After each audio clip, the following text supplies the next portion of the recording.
Assalamualaikum semua. Okay, so since I'm on birthday off, so we'll try to cover the topic of 3.6 vector equations of lines via YouTube.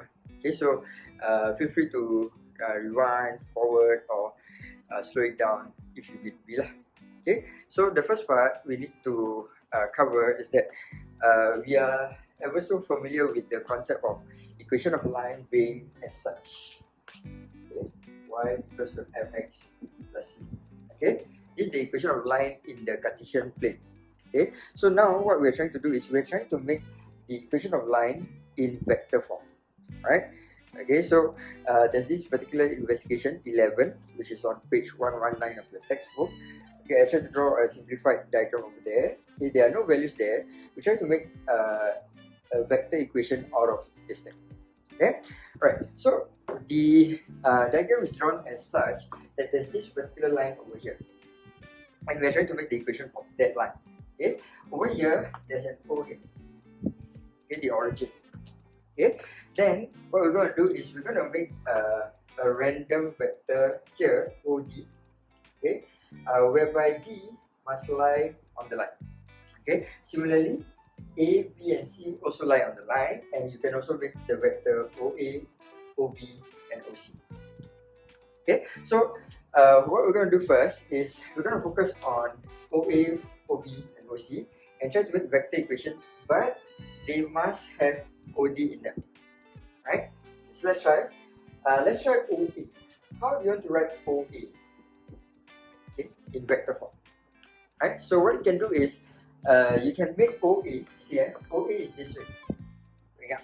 Okay, what you can do is you can make OA to be this way, OD, and then later on DA. Okay, using the triangle law of addition, you know that OA is equals to OD plus DA. Okay, so let's write that down. OD plus DA. Okay, right. So we'll do likewise for B and C. Okay, so as you can see, okay, right, carry on the thing. Okay, the pattern will be rather obvious. OB, okay, is OD. You go this way, and then you go up, but you need to reach B. So it's OD plus DB. Okay, and OC is equals to OD plus DC. Okay, so you realize that all 3 points, right, OA, OB, and OC, okay, there is a pattern. Each one of them must always have OD. I mean, that's what we set it to be. Okay, now the thing is, the thing that we plus, right, is DA, DB, and DC. We still don't have a particular fixed pattern yet. Okay, but there is something. Okay, so let's imagine, because I purposely partitioned it this way, let's imagine DA is, let's say, 1 unit. Okay, as you can see, DB will be 2 units. Okay, I purposely partitioned it that way. Okay, and then DC is 3 units. Right? Okay, so now for the DA, I'll stick it as DA. Okay, but for DB, right, because I mentioned that DB is actually 2 units. Okay, I can also represent DB as twice of DA. Why? Because DB is parallel to DA. Okay, so the direction is the same. We just need to take care of the magnitude. Okay, so instead of writing DB over here, what I can do is I change DB into 2 times of DA. Right? Okay, and using that particular analogy, right, you can see that DC is 3 times of DA.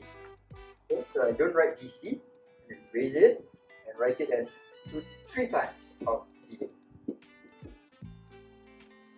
Okay, so if I were to put a 1 here, okay, in front of the DA, you see that equation of the line for this one, right, okay, somehow follows this pattern whereby it's OD plus a certain number times DA, whereby this one is OA is OD plus DA, 1 DA, OB is OD plus 2 DA, and then OC is OD plus 3 DA. Okay, so that means we can actually find any point here as long as you know what is the multiple of DA that particular point is at. Okay, if it's 4 times, it's 4 times DA. Okay, you can even take decimals. Okay, if it's, let's say, halfway between A and B, it is 1 time, this 2 times, so it's like 1.5 times of dA. Okay, kind of like putting a ruler there. Okay, and then the ruler will be the dimensions 1, 2, 3, so on and so forth. Okay, we are almost there. Okay, we can make up these numbers. Okay, 1, 2, 3. Okay, even decimals. Okay, so we can go any length we want. Okay, as far as we want.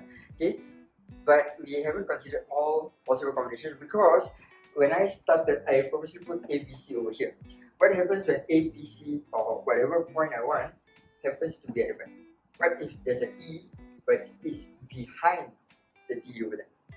Okay, so can we still work it out? Okay, so let's try. Okay, so I'll extend the line backwards and then I'll create another point E. Okay, I purposely make DE be about the same size as DA. Right? Okay, so now if you want to make OE, okay, the triangle law of addition says is OD plus DE. Okay, that will be your OE. Okay, so let's do it. OE is OD plus DE. Okay, so as mentioned earlier, we need to make it like there's a DA over there. Okay, but you see, because I purposely make it the same magnitude, okay, DA is going this way while DE is going the other way around.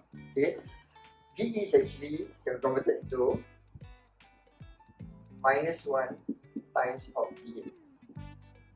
So yeah, the arrow is here. Okay, so it works if you want to go the other way around. Okay, because it's parallel, right? Okay, it's just going to change the direction. Changing the direction means there's a negative sign in front. Okay, the number will tell you how far it is. Okay, the minus or the parity, the minus or the plus will decide the direction. Okay, plus means it's the same as the dA, the direction vector that we want, and then minus being the opposite direction of dA. Okay, so as such, what we have arrived at, okay, if you look at page 119, under the different forms for the equation of line at the bottom, okay, any line can be made into the vector form, okay, whereby you write it as such. Okay, R, okay, is equals to a particular vector. Okay, let's call it xy. Okay, so this xy is a position vector of 1 point on the line. Okay, it can be any point. Okay, plus, let's use the letters they use, a certain number times of, let's say we call it x d y d. Okay, so why I call it x d y d? Because this is the direction vector. Okay, so the d here is direction. Okay, so this is the direction vector. Just now in our example, we use dA as the direction. Okay, you can even use dB, dC, AB, BC, any direction as long as it's a particular direction of the line. Okay, whereas this, okay, again you can take any point, okay, as long as it's the point on the line. Okay, so maybe we put say we put xp, yp. Okay, so p meaning the position of a vector on the line.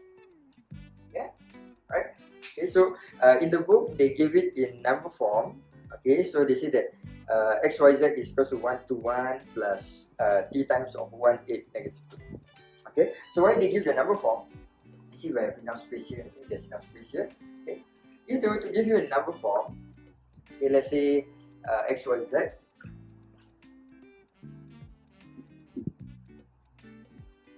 Okay, it's equal to 1 to 1 plus t times of 1, 8, negative 2. Okay, let's see whether it's in camera. Okay, yeah, it is. Okay, so basically what you can do is these two vectors can be combined. So your xyz, right? Okay, it can be written as 1 plus t, 2 plus 8t, and then 1 minus 2t. Okay, so this particular form, okay, if you write without the brackets, okay, you throw away the brackets, okay, whereby you write it as individual equations. X is equals to 1 plus t, y is equals to 2 plus 8t, and then z is equals to 1 minus 2t. Okay, this particular form has a name to it. It's called the parametric form of an equation of line. Okay, so the one that we did here earlier, okay, we write it as r is equals to the position vector of a point on the line plus t times of the direction vector of the line. Okay, this form is called the vector form of the equation of line. Okay, whereas this form, where you end up throwing away the brackets and writing it as x, y, and z individually, okay, is called the parametric form of an equation. Okay, so I'll pause the video here. We'll continue with the example 11 in the next video. Okay, thank you. Assalamualaikum.